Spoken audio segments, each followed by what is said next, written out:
sahabat presisi Polres Metro Jakarta Utara. Perkenalkan kami dari Satreskrim Polres Metro Jakarta Utara. Saya sendiri dengan Brigadir Mutia.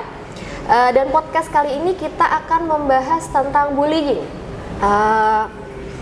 Sahabat presisi, di sini saya sudah hadirkan narasumber punggawa-punggawa Satreskrim Polres Metro Jakarta Utara. Di sini ada Ibtu Dodi Pandopotan Siagian. Selamat datang Pak Dodi. Selamat datang Mbak Muti. Gimana kabarnya Pak? Alhamdulillah baik. Alhamdulillah. Kemudian juga ada Ibda Gindo Adinugraha. Selamat datang Pak Gindo. Muti. Iya, gimana Pak kabarnya Pak? Alhamdulillah baik Mbak. Aman ya Pak ya? Semua ya Pak ya? Insya Allah. Aman.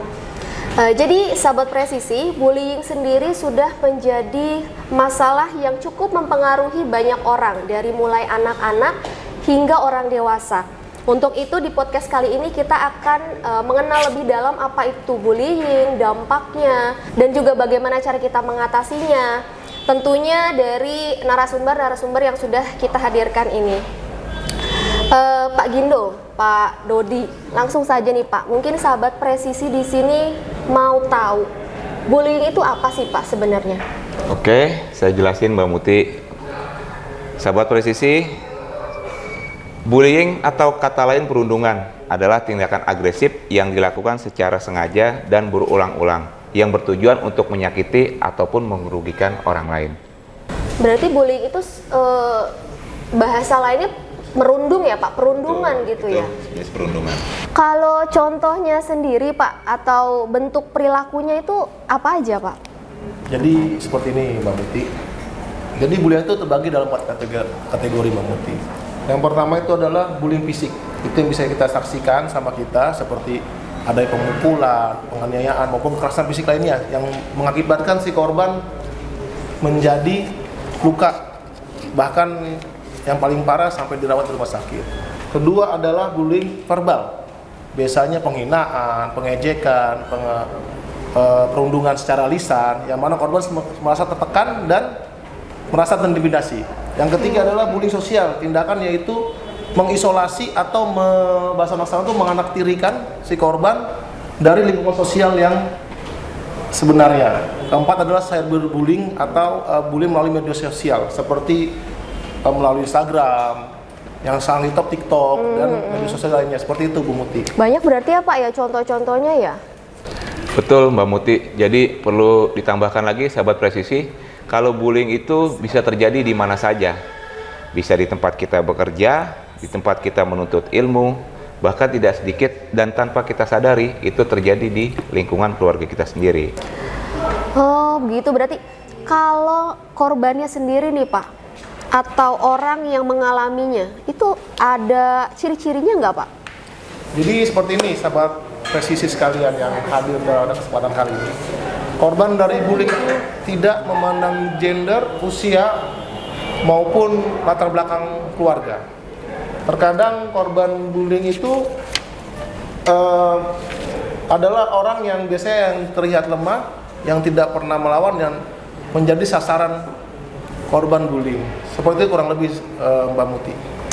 Terus gimana sahabat presisi di sini bisa tahu kalau ternyata dirinya atau mungkin orang di sekitarnya sedang mengalami bullying?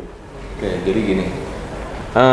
Ciri-ciri yang bisa dikenali dari korban bullying. Yang pertama itu rasa percaya diri yang rendah, di mana korban bullying seringkali memiliki rasa percaya diri yang rendah, merasa tidak memiliki teman, kemudian dia sering menyendiri, kemudian merasa berbeda. Korban bullying seringkali merasa berbeda, sehingga mereka merasa sering diasingkan, kemudian dia juga seolah-olah menjadi sasaran dari ejekan dan penindasan pelaku-pelaku dari bullying sendiri. Kemudian yang ketiga itu sulitnya bersosialisasi. Korban bullying sering merasa kesulitan sosialisasi dikarenakan dia merasa tidak nyaman atau cemas dalam situasi apapun, baik itu situasi dia sendiri ataupun dia sedang dalam situasi sosial lainnya. Selain itu, ada juga tanda-tanda fisik yang menandakan kalau memang orang itu sedang mengalami atau menjadi korban bullying. Dia merasa mungkin eh, korbannya pakaiannya tidak rapi, kemudian sering dia ada luka-luka, kemudian yang paling bisa kita lihat dia sering ingin ada merasa untuk bunuh diri, Mbak. Keinginan bunuh diri. Betul, gitu keinginan berarti bunuh ya, Pak, diri. ya? Tapi serem juga ya Pak ya, ada sampai keinginan untuk bunuh diri itu ada juga ya Pak seperti itu. Jadi untuk keinginan bunuh diri itu ada akibat yang paling terburuk, akibat paling fatal dari adanya korban bullying tersebut. Karena bullying itu bisa mengakibatkan beberapa hal, yang terutama adalah kesehatan mental.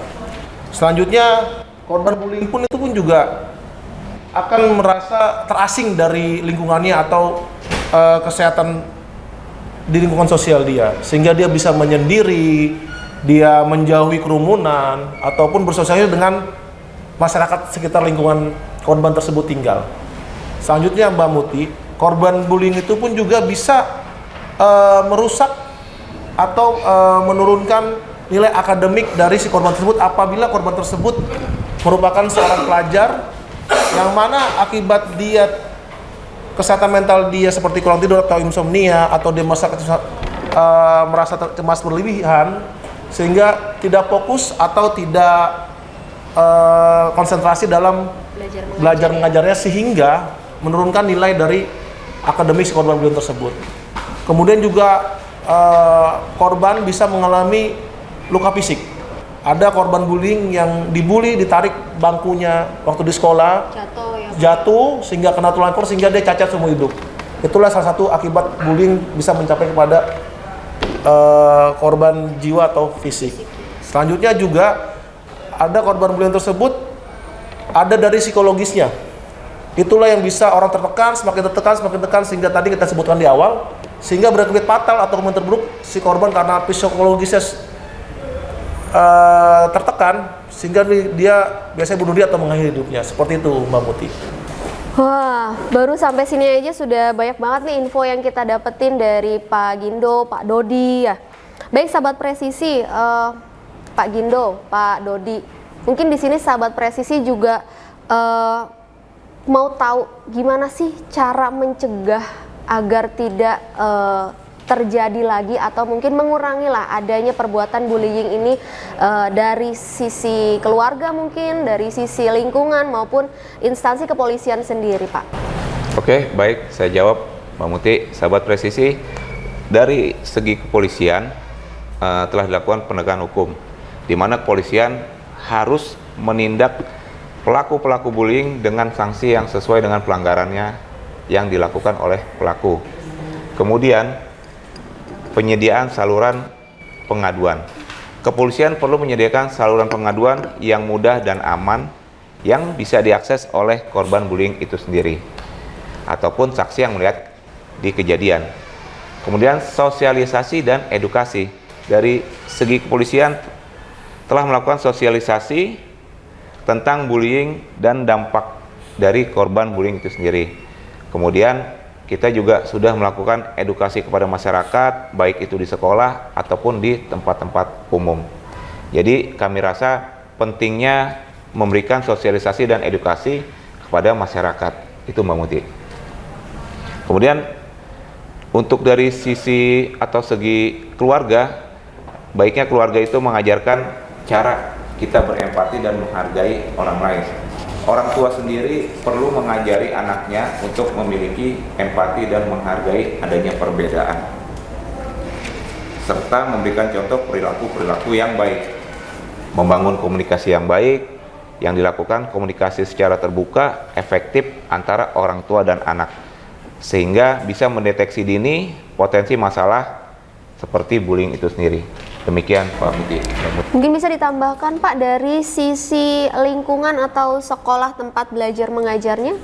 Dari lingkungan sekolah dan masyarakat sekitar itu adalah peran yang paling penting untuk pencegahan terhadap bullying atau perundungan ini.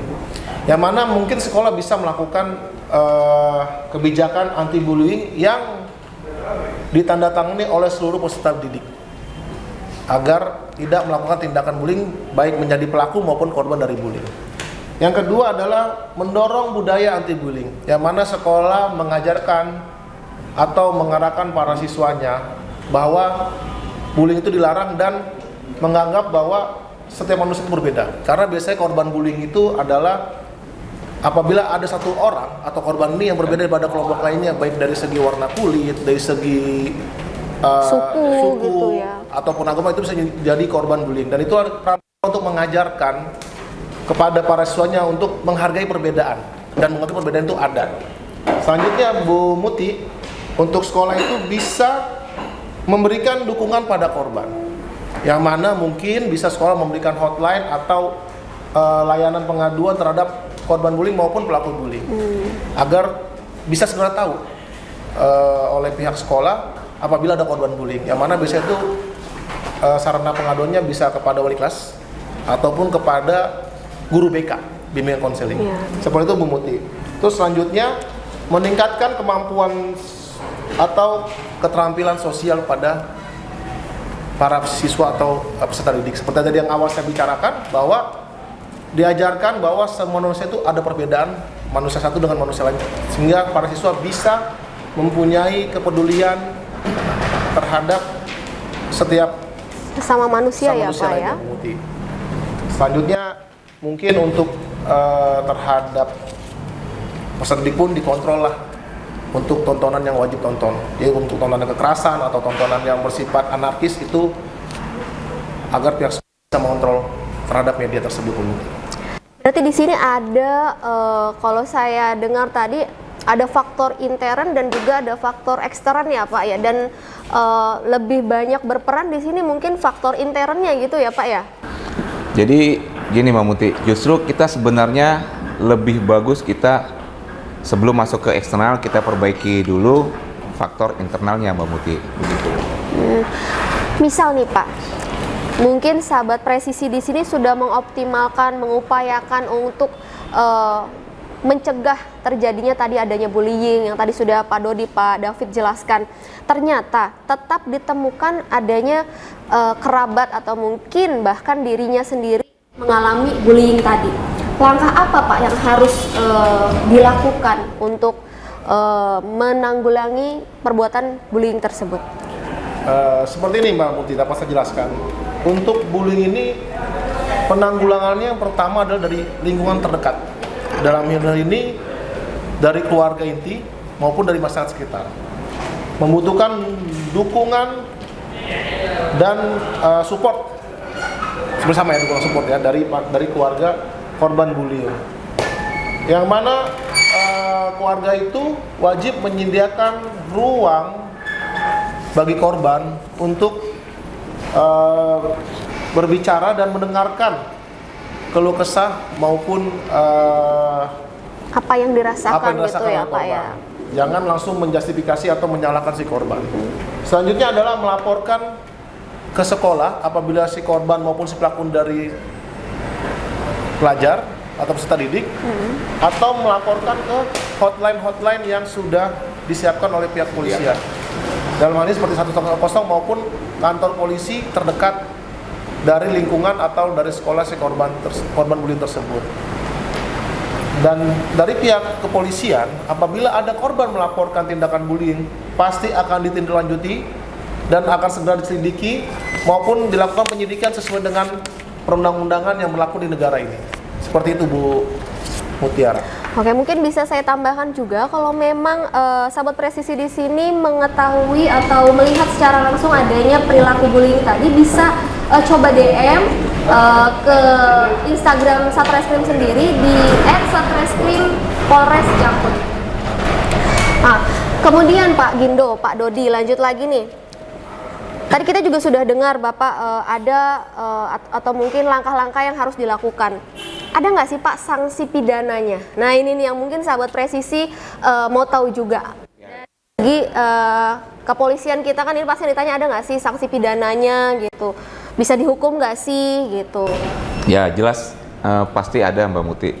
Berdasarkan Undang-Undang Nomor 35 Tahun 2014 tentang perubahan atas Undang-Undang Nomor 23 Tahun 2002 tentang perlindungan anak, khususnya pasal 76C dan pasal 80 serta Kitab Undang-Undang Hukum Pidana atau yang kita kenal KUHP yang mengatur tentang kekerasan, penganiayaan, pencemaran nama baik yang mana ancaman hukumannya 5-15 tahun, Mbak.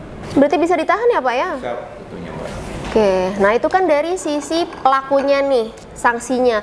Kalau kita beralih ke korbannya, untuk korbannya sendiri Pak, apa yang bisa dilakukan terhadap korban bullying itu?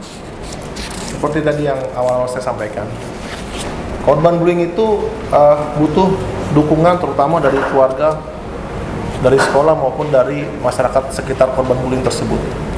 Yang pasti yang bisa dilakukan pertama adalah terutama dari pihak keluarga. Yang pertama adalah berikan kepercayaan diri dan validasi kepada si korban tersebut. Kemudian bangun kepercayaan dirinya si korban bahwa terhadap korban bullying harus dilawan dan harus dilakukan upaya-upaya hukum apabila itu sudah berakibat fatal terhadap si korban. Selanjutnya mencari bantuan profesional. Dalam ini ada KPAI, ada suku dinas perlindungan anak di kota maupun di kabupaten masing-masing, P2TP2A atau P2TP2A. Selanjutnya adalah memberikan edukasi kepada korban. Apabila korban, lawan dan laporkan kepada sekolah maupun kepada orang tua agar bisa ditanggulangi supaya mengantisipasi kejadian-kejadian buruk ke depannya. Selanjutnya adalah memberikan dukungan, baik dukungan moral, dukungan informasi maupun dukungan-dukungan lainnya bagi si korban. Selanjutnya adalah melaporkan tindakan bullying kepada pihak berwajib dan hal ini kepolisian. Jangan dibiarkan, jangan menganggap bahwa ini hanya anak-anak yang bercanda. Namun apabila itu tidak diberikan sanksi yang tegas pada si pelaku bullying, itu akan berulang. Jadi apabila ada korban bullying di tengah-tengah keluarga kita, sebaiknya langsung laporkan kepada pihak kepolisian. Seperti itu Bu Mutiara. Wah, ternyata banyak sekali ya informasi yang sudah kita dapatkan dari podcast kita kali ini, dari narasumber kita Pak Dodi, Pak Gindo. Dari mulai kita membahas apa sih itu bullying, dampaknya apa, kemudian bagaimana cara atau langkah-langkah kita menghadapi bullying itu sendiri. Dan kami pun selaku dari instansi kepolisian sangat berharap podcast kali ini dapat memberikan informasi, memberikan kekuatan, inspirasi untuk kita semua. Buat sahabat presisi pun jangan pernah ragu apabila kalian atau mungkin orang-orang terdekat kalian mengalami atau menjadi salah satu ciri-ciri dari korban bullying yang tadi dijelaskan oleh narasumber. Kiranya podcast kita kali ini cukup sampai di sini. Sampai jumpa di podcast selanjutnya. Tapi sebelumnya izinin saya berpantun nih Pak. Boleh. Tapi saya minta bantuannya. Oke. Pak Dodi dan Pak Gindo. Boleh ya Pak? Boleh. Simpel aja sih Pak. Ubur-ubur ikan lele. Jangan lupa like, comment, share, dan subscribe.